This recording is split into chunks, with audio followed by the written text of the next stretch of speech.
Hey guys, this is Venky. Welcome to Vijay Venky vlogs. ముందుగా అందరికీ మహాశివరాత్రి శుభాకాంక్షలు. రండి నాతో పాటు అయితే శివాలయానికి అయితే వెళ్ళి స్వామివారిని దర్శనం చేసుకుందాం. ఈ దేవాలయం అయితే వచ్చేసి మనకి నాగోల్లో అయితే ఉంటుందన్నమాట. శ్రీ కాశీ విశ్వేశ్వర స్వామి దేవాలయం.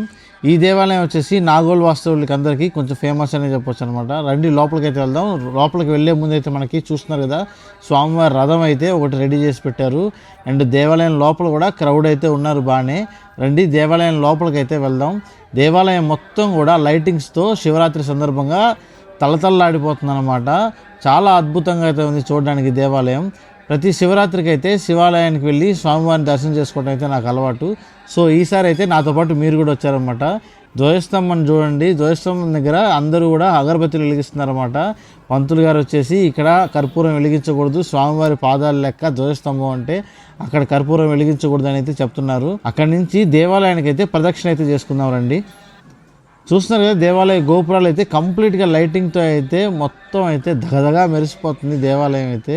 ఈ దేవాలయానికి అయితే నేను ఎప్పుడు రాలేదు, ఇదే అనమాట ఫస్ట్ టైము. దేవాలయానికి అయితే ముందుగా అయితే ప్రదక్షిణ చేసుకుందాం రండి. ప్రదక్షిణ మొదలు పెట్టగానే ఎదురుగా అయితే మనకి సుబ్రహ్మణ్య స్వామి విగ్రహం అయితే కనిపించింది. స్వామివారికి అయితే నమస్కారం చేసుకొని పక్కనే ఉన్న రాహుకేతుల విగ్రహాలు ఉన్నాయన్నమాట. వారికి కూడా నమస్కారం చేసుకొని మనకి దాని పక్కనే అయితే ఇంకో కార్నర్లో అయితే వీరభద్రస్వామి, భద్రకాళీదేవి విగ్రహాలు అయితే ఉన్నాయి. ఇద్దరికి నమస్కారం చేసుకొని అయితే మనం దేవాలయం లోపల దర్శనానికి అయితే వెళ్ళిపోదాం. దేవాలయం లోపలికి వెళ్ళే ముందు అయితే మనం అయితే కొబ్బరికాయ కొట్టుకొని అయితే వెళ్దాం. కొబ్బరికాయ కొట్టుకునే చోట అయితే మనకి హనుమంతుల వారి విగ్రహం అయితే ఉంది. హనుమంతుల వారికి ఒక నమస్కారం చేసుకొని పక్కనే అయితే టెంకాయ అయితే కొట్టుకొని అక్కడి నుంచి అయితే మనం దర్శనానికి అయితే దేవాలయం లోపలికి అయితే వెళ్ళిపోదాం. దేవాలయం లోపలికి రాగానే ముందుగా అయితే వినాయకుడిని అయితే మనం దర్శించుకుంటాం అనమాట.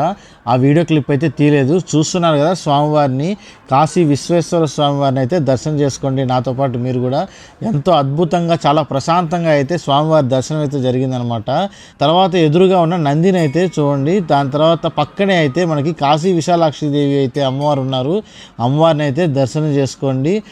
అమ్మవారికి అయితే నమస్కారం చేసుకొని నేనైతే అలా బయటకు వచ్చానమాట. స్వామివారికి నైట్ అంతా కూడా ఇక్కడ అభిషేకం అండ్ పూజలు అయితే జరుగుతున్నాయి. సో అక్కడికైతే వచ్చానమాట పక్కన. అలా కాసేపు సమయం గడిపిన తర్వాత దేవాలయం నుంచి అయితే బయటకైతే వచ్చేసాను. ఈ వీడియో కనుక మీకు నచ్చినట్టయితే లైక్ చేయండి, షేర్ చేయండి అండ్ మన ఛానల్ని సబ్స్క్రైబ్ చేసుకోండి. చాలామంది సబ్స్క్రైబ్ చేయకుండా చూస్తున్నారు, ప్లీజ్ సబ్స్క్రైబ్ చేసుకోండి. బెల్ ఐకాన్ కూడా క్లిక్ చేసుకోండి. ఉంటాయండి, బాయ్. మరొక వీడియోతో మళ్ళీ కలుద్దాం.